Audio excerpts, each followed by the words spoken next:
Hi guys, Billy back, and this time we're going to be looking at a few figures that I've picked up recently. That technically they're old figures, but also at the same time they're new to me. So I want to show them off a little bit. And I have Igor from Iron Man 3 and the House Party Protocol. I have the Iron Man Mark 45 from Age of Ultron, and we have Rocket and Groot from the first Guardians of the Galaxy movie. It's definitely an all Marvel special. But first one, we're going to come in and have a look at this Igor. And I've managed to get him into a sort of semi-action pose, although the balance is a little bit off, so I'm hoping he doesn't forward face plant on me right now. But we can see the details in this figure are amazing. They actually did an amazing job on this guy. The height is like way comparable to a Hulk. He's actually bigger, and I was not expecting that. But I should have been. I should have been looking at reviews for him. But yeah, he's always piqued my interest, but I never really had the chance to pick him up. But yeah, recent sale on eBay, grabbed him. I really love the blue and the design of this. There's lots of scratches and paint chips in there that actually really add to the sort of worn and used style of the figure. You see there's like dirt all in the crevices of the helmet there, which really gives it that sort of real world look about it.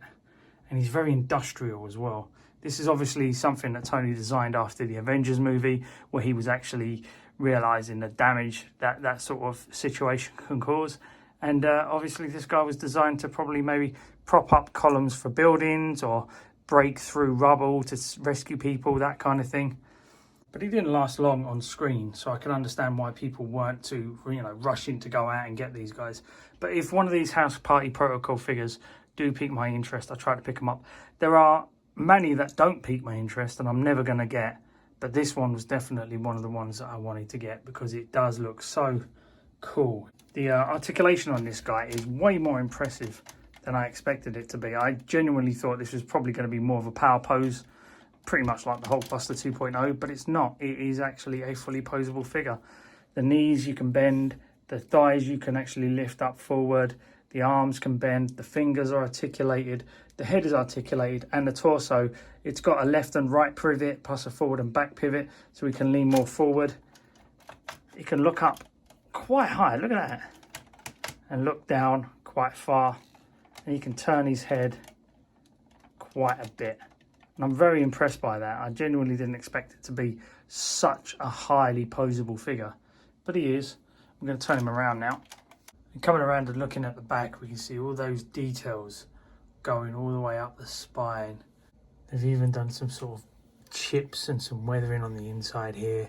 And then on the back of the forearms, we can see this bit here that lifts up and down, which is really cool. And it does move. Looking at the arms, we can see this little detail here. Overall, my only gripes with the figure is the sweet spot for balance. Really needs to be on point, because if you do not get it standing just right, there's a certain amount of weight can lean it one way or the other, and he can topple over. So you do have to actually get the balance right on this guy. But other than that, he's fantastic. I honestly don't know why I didn't pick him up when he first dropped. I have a funny feeling, sometimes when you see figures, sometimes they need to grow on you. And that's exactly what happened to this guy.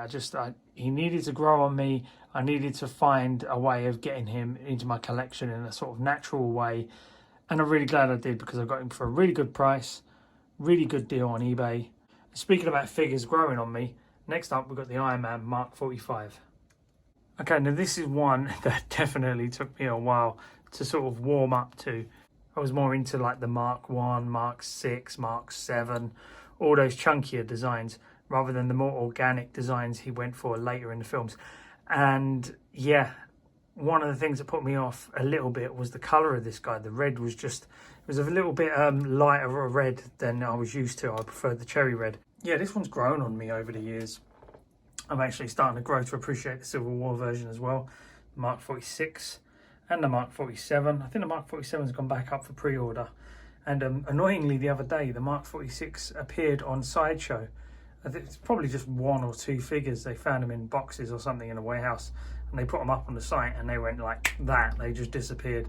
So yeah, I tried to grab one, but I couldn't. So unfortunately, I am still without the Civil War Mark 46 suit. However, the Mark 45 is still a really nice figure, and because I've got other Iron Men to compare him to, he looks good in contrast to the others on the shelf. If you're thinking like you only want one Iron Man in your collection, yeah, this might not be your main one. You might want to go for the diecast Mark 7, especially as you can still sort of source that one quite easily at the moment. But I absolutely love this guy now. I really like the little laser effects he came with.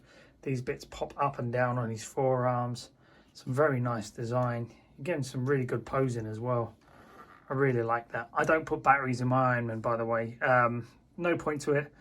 I don't really feel the need to. I think they're nice looking as they are. I just like the designs and the actual creations of the suits. But if I put batteries into all of them, you've then got to turn all the lights on and off all that. It's too much hassle. But I think these are great anyway. And I've put the battle damaged armor on him because there's a hole in there and you can actually see some of the details on the inside through the chest piece.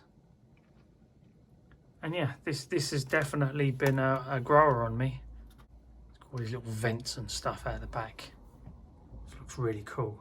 And the silver really is sort of nice, really metal looking silver. I know that sounds silly to say, but you know, with certain figures, the silver can actually look plastic and toy-like, whereas Hot Toys always nail the silvers to make them look like real metal. And he's got good weight to him. Yeah, so I'm glad to have him in the collection now. I haven't got many more Age of Ultron figures to pick up. I think Age of Ultron Hulk, Maria Hill, and War Machine Mark II are the only ones I don't have from the Age of Ultron range. I'm not sure if I'm going to pick Hulk up. Room-wise, I don't really have the room. I didn't really like the colour of the Hulk. I thought he was a bit too jaundicey, and I preferred the original green from the Avengers movie anyway. But yeah, Iron Man Mark 45. Awesome. Then we come over and we've got Rocket and Groot. And again, these were amazing pickups on eBay. Look at the design and all the detail in that figure. It looks really nice. It really does look like wood. It does not look like a toy at all. Very nice expressive head sculpt there. It is a shame because they didn't actually give the original Rocket here the same sort of expressive head sculpt where he's sort of screaming. They improved it with later iterations of Rocket, but honestly they could have done a little bit of a better job on the original release. He could have had 2 head sculpts instead of 1. And I do find that the paint application on the actual body is a little soft. It's very soft in the head, not as soft in the body, but yeah, looks very very dry brushed. I prefer if it was a bit more of a deeper paint application in there. But it's good enough. Look at that gun. They seem to do the Guardians of the Galaxy guns really well. They're amazing. The suit is actually really nice. There's no pleather in there. It's all fabric, which is really good. So it's probably not going to damage anytime soon. And very much like the Igor, if we turn this guy around, we can see in the detail on the back, it really has a sort of like really nice detail in that backpack. Again, from the back, you're not going to see a lot of this stuff because it's always facing forward. From the back, he's actually slightly more impressive. I really like that backpack piece. It's really cool. And they weathered the suit pretty nice. You can see there's actually some dry brushing and dirt in there. And it's very cool. Because he's got orange on, it does pop a little bit. And it will stand out on the shelf from all the reds and blues that you usually get with Marvel Hot Toys. This is the other head sculpt for Groot. Again, super amazing detail. I like all the little green moss bits up there. Not too over the top. I know there was a KO floating around, the HE Toys one, but I didn't pick that one up. I was waiting for a good deal on this guy.